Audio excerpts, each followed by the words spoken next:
আর নয়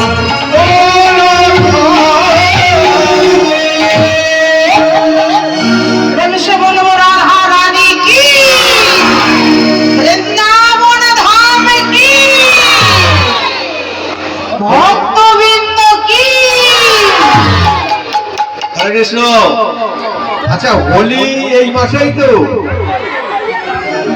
আর তো বেশি দেরি নেই, তাহলে আজকে কি একটু রং মাখা যাবে?